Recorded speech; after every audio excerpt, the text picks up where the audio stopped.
We're in the sixth line of gate 37, the gate of family and friendship, and the sixth line is called purpose. This is my line. And like I said at the beginning of this 37 transit, I have the channel 3740, but not as either a nodal activation or a Sun-Earth activation. My 37 is in Jupiter and my 40 is in Pluto, but both of them happen to be in the sixth line. So when we get to the sixth line, we get to the end of the process. And as always, the sixth line, it will have been through its third line phase, its trial and error phase. For the first 20 years, maybe, or so of its life, I heard two different things from Ra.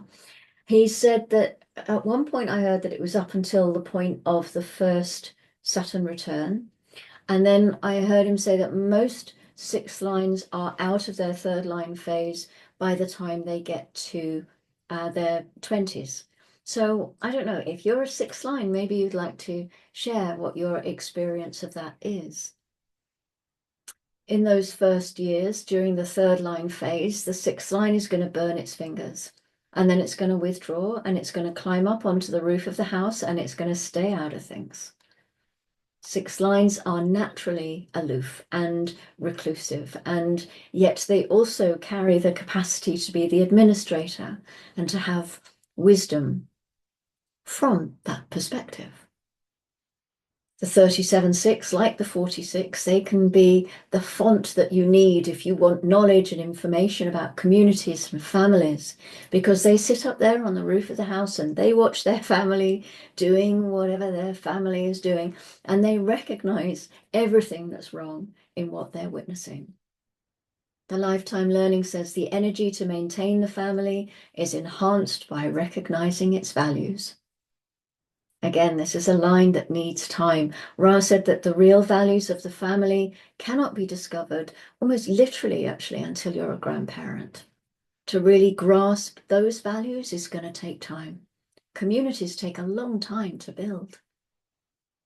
In the exaltation, the gift of not only recognizing the inner meaning of the family, but an appreciation of its values. The possibility of extending friendships through the appreciation of its values. The sixth line is sitting up there, not committed to any community, not committed to any bargain. And they become very good critics of the bargain and whether the bargain is correct or not. In order for a 37.6 to actually make a commitment to friendship, to really make that commitment, it has to be able to see clearly the whole perspective of the tribal circuitry. Sixth lines are very different from fourth and fifth lines. The fourth and fifth line are transpersonal in the sense that they recognize the gate at the other end, the harmonic gate in the channel, and so they are equipped to deal with the other. But the perspective from the roof of the house is far greater for the sixth line.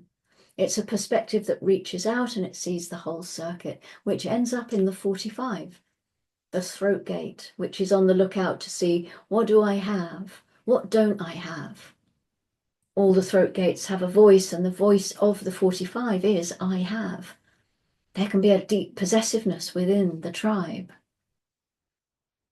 Part of the having it is something that encompasses all the concerns that are part of the tribe. It's not enough just to make the bargain. You have to see that the bargain is actually going to manifest so that it's going to bring something of value in return. In the detriment, the need for diversity that may ignore the achievements of the family in favor of withdrawal.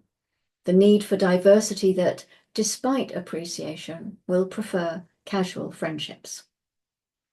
Ra said that these are often children who try to run away from home because they see what's going on around them in terms of the bargain that's being made, and they see that life can be very unfair to them. Well, they see that bargains are unjust. Children are very, very good at seeing bargains when they're not being kept. You said you'd do that. You said if I tidied my room, I could eat 3 tubs of ice cream. Children remember the bargains that have been made. And of course, generally, children suffer from unjust bargains in this world. They don't have much power. No purpose is served unless the bargain is correct. And that means that the players in the game have to be open and fair in their dealings. If you go into relationships as yourself, then that is always going to be the case. If you don't, we know what's going to happen. I mean, it's always going to be the case for you. As long as both sides are going in as themselves, then it's going to be the case overall. But if you're the only one going in, then it will work out as it needs to. It still doesn't mean the bargain is necessarily going to work, because that does depend on the nature of who you're making the bargain with, what their level of awareness is, and that how clean it has been perceived to be on both sides. So at this place where we reach, where it's possible to see what bargains bring purpose to the community, are also of value to the community, this is where the wheel turns and we move into the logic process, to the collective and to its doubts. The movement of these last three hexagrams, the 55 with its deep individual mutative capacity, the 37 which brings mutation into the bargain and into the tribe, and then here the collective being affected and the collective instantly beginning to doubt. That's an interesting journey. The 63 is in the logic system. This is what is absolutely correct for the logic system. All understanding must be conditioned by doubt as an inspiration. At the mystical level, the 37 is looking for a family that is far beyond the mundane. At the mystical level, the 37 is looking for God. This is a gate that yearns for something deeply profound. One of the extraordinary things about the 37-6 is that it leads to the 63-1. It leads to, after completion, in the spiral of life, all endings are beginnings. That's the headline of the 63. The 37-6 is saying, what's it all about? Who am I? Where do I belong? Is there something greater than all of this? Is there a purpose? The channel of community is the design of a part that is seeking to be one with the whole. But the whole is more than the family, the group, the nation, even the planet. The whole can be transcendent. In the 37-6, there's a deep need for God or spirituality or whatever you feel comfortable calling it. It is this yearning to be moved, to be touched. Within the 37, there is this burning question of what is the purpose? What is the purpose of all this work? What is the purpose of constantly having to look for resources? What is the purpose of maintaining all of this? Is there something greater than all of this? This 37-6 is not just looking for the 40 at the other end. It is far beyond that. It is far beyond the community. It is looking beyond all of that, because all of that is just business. And the 37-6 knows it. There must be something more than just building temples. There must be something beyond all of this material stuff. There must be something beyond this need to feed ourselves. It must be more than just killing to replenish. It comes out of the 1949. It knows there has to be something that raises us up out of the nature that is around us. This perception of what is it for? This is the deepest question within the 37-6, yearning for that. It is not looking to go up to the 2145 into the material way. It is hoping to be able to go the other way so that it can be awakened through initiation. That's the potential of the mystical way. The 3740 is the bridge between the mundane and the mystical. The mystical way, it wants to go through initiation, jump into the void or over the void, and meet the priest or the priestess on the other side, the guardians, who may just turn you back and say, no, you're staying on the mundane plane. You want to go for that 21. The 37-6 wants to come to the holiness of its nature. Doesn't simply want to work on this plane. The nature of the family in the end is this yearning for an explanation so that they can see that the trivia in this life is somehow substantiated because it all makes sense, somehow. The 37-6 is the one who will leave the tribe and go off looking for God. They've taken care of their responsibilities. They have loved their families and made sure the resources are there, and they leave. For the 37-6, the greatest friendships are the ones that guide them to some kind of spiritual sustenance in their life. They're not just out there looking for food. They are out there looking for the manna of the gods. Human beings, we need an opportunity to recognize that there is purpose to our life and that each purpose is unique. Every human being carries a unique purpose within them.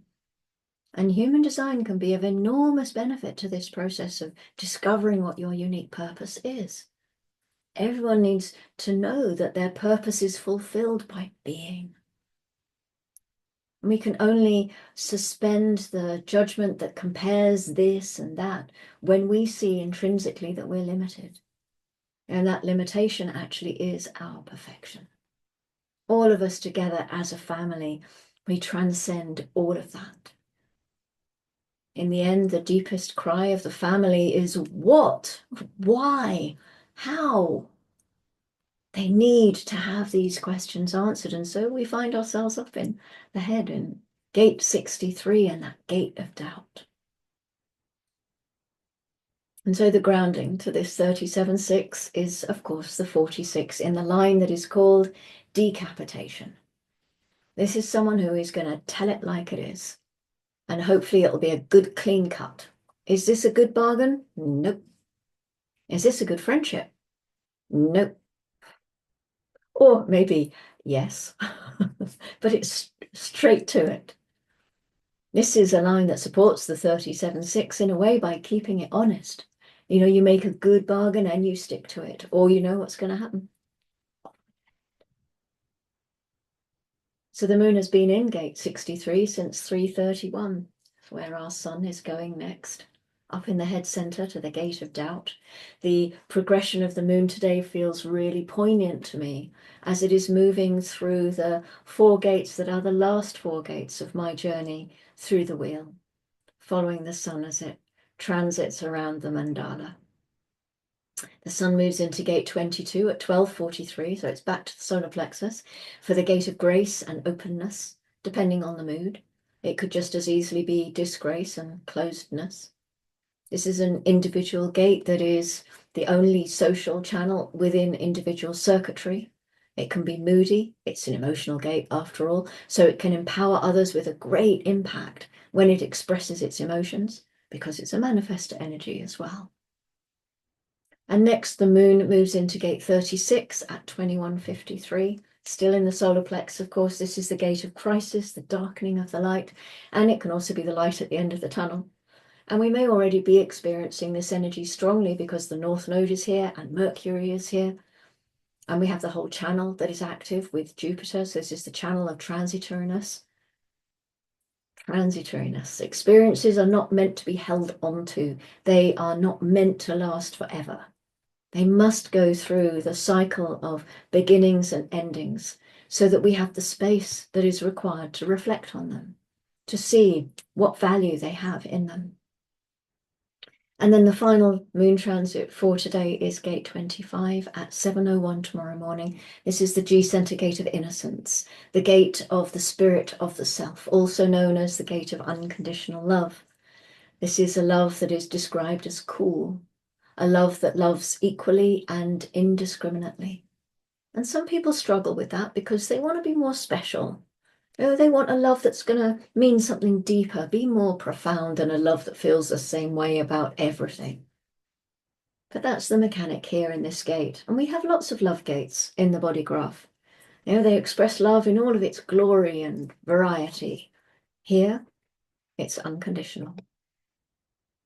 And so that is us for gate 37. another one tucked under our belts, and we only, as I said, have 4 to go for my journey around the wheel this year that I have taken on. Yeah, I'm not going to talk about it because I get all emotional. I think about finishing this journey because it's been really incredible. And for so many of you who've been with me since the beginning, pretty much on it, I am so grateful to you all. And the subscribers, oh, thank you all so much for supporting me, for the comments that I get. And I'm so proud of it, really, as a piece of work. It's been it's been a thing. Anyway, back tomorrow with Gate 63. I hope you will join me then. We will explore the nature of doubt together from a logical standpoint. And until then, love yourself wildly and madly and deeply and go gently.